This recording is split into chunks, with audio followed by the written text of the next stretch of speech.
Assalamualaikum warahmatullahi wabarakatuh.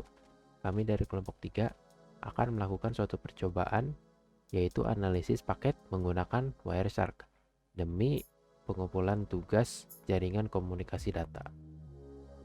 Kelompok 3 sendiri terdiri dari Aldi Ramadhan Lazuardi, yaitu saya sendiri, dan rekan-rekan saya, Ezra Satria Bagas Erlangga dan Muhammad Rehan Fitrandi Lesmana. Untuk mempersingkat waktu, kita langsung saja masuk ke Wireshark-nya. Baik, setelah masuk ke Wireshark, yang pertama kali kita harus lakukan adalah memilih network yang akan kita analisis. Di sini network yang akan kita analisis dinamanya itu adalah Ethernet. Kita langsung saja pencet tombol Start Capturing Packets yang ada di ujung kiri atas ini, yang mirip sirip hiu. Setelah diklik dan tunggu sebentar, nanti paket-paket akan mulai bermunculan sesuai penggunaan internet kita. Oke, selanjutnya kita akan masuk ke suatu domain yang masih memiliki atau masih menggunakan protokol HTTP. Salah satunya adalah example.com. Nah, setelah domain ini di load, kita akan tunggu dulu sejenak. Apabila mau, kita bisa refresh beberapa kali agar si paketnya berulang lagi. Oke, setelah beres, kita dapat mengklik Stop Capturing Packets. Apabila kita perhatikan, Wireshark ini dia menggunakan IP address sebagai source dan destination. Untuk source, ya mungkin kita tahu IP address klien kita itu sendiri apa. Namun untuk destination-nya bagaimana? Apabila kita lihat, di sini kita menggunakan example.com sebagai nama DNS atau nama domain. Sedangkan kita belum tahu nama IP address-nya berapa. Cara yang cepat untuk mengetahui IP address suatu domain adalah kita menggunakan command prompt untuk Windows. Kita hanya perlu menggunakan command ping, di mana dilanjut dengan nama domain yang kita tuju, yaitu example.com. Setelah kita enter, command prompt ini itu akan mengembalikan nama dari website yang kita ping atau alamat domain yang kita ping, yaitu 93.184.216.34. Setelah mengetahui IP address destination kita dapat menggunakan filter untuk memperkecil paket-paket yang kita lihat di dalam Wireshark-nya. Kita hanya perlu masuk ke statistics, conversation, dan kita masuk ke IPv4 dan kita scrolling sedikit untuk mencari IP address yang kita tuju, yaitu ini. Nah, apabila kita lihat, ini IP address yang kita tuju. Cara memfilternya, perlu klik kanan saja, apply as filter, selected, dan A ke B yang bolak-balik yang ini.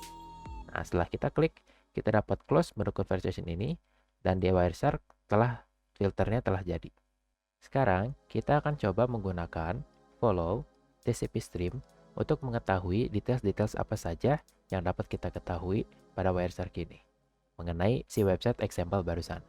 Di mana yang warna merah ini itu adalah traffic yang kita berikan atau dari klien, dan yang warna biru ini itu adalah traffic yang server berikan. Nah, dimana kalau apabila kita melihat pada server, di sini kita bisa melihat tanggal dari servernya, yaitu 22 April tahun 2022 pada jam segini. Ini itu adalah waktu server. Nah, bisa kita lihat bahwa ternyata domain waktunya juga akan habis pada 29 April. Nah, dan kita bisa lihat juga bahwa domain itu example.com barusan terakhir kali di-update itu pada tanggal segini, 17 Oktober 2019. Dan ini ada beberapa detail lain yang mungkin akan agak kebanyakan kalau kita bahas itu satu. Sekarang kita akan coba untuk melihat details dari IP source, destination, dan MAC address pada proses HTTP ini. Nah, kita dapat melihatnya pada di paket details di sini.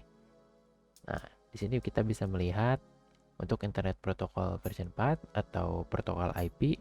Di sini itu kita untuk source-nya itu 192.168.1.11 atau ini client, dan destination itu 93.184.216.34 atau ini tuh adalah website di example barusan.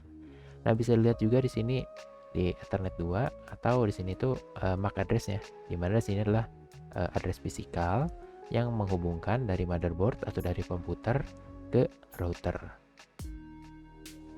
Nah, sekarang kita akan coba mencari delay antara get dan OK untuk si proses protokol HTTP ini. Caranya, kita hanya perlu memilih salah satu. kita masuk langsung ke transmission control protocol pada paket detail ini ya, kita expand ke bawah. Setelah itu kita masuk ke timestamps, di expand lagi, dan ini kita akan menggunakan variabel time since first frame in this TCP stream. Kita hanya perlu klik kanan dan kita masukkan ke sini, apply as column. Setelah kita klik, nah nanti akan muncul di sini time since first frame in this TCP stream. Nah, maka dari get ke si HTTP OK ini dapat dilihat terdapat 0,2 sekian milisecond delay. Apabila kita lihat, terdapat beberapa protokol TCP yang di-highlight warna hitam oleh Wireshark. Gunanya untuk apa? Singkatnya, protokol TCP ini itu berfungsi untuk memastikan bahwa tidak ada paket-paket yang di-drop atau rusak dalam perjalanan. Nah, kedua paket yang di-highlight warna hitam ini bekerja sama seperti definisinya. Dia itu akan membenarkan suatu paket karena mungkin salah satu paket di dalam proses ini tuh ada yang rusak. Baik, cukup sekian. Kami dari kelompok 3 mengucapkan terima kasih karena sudah menonton. Semoga bermanfaat. Dan apabila ada kesalahan, mohon dimaafkan sebesar-besarnya. Kami pamit undur diri. Wabillahi taufik wal hidayah. Wassalamualaikum warahmatullahi wabarakatuh.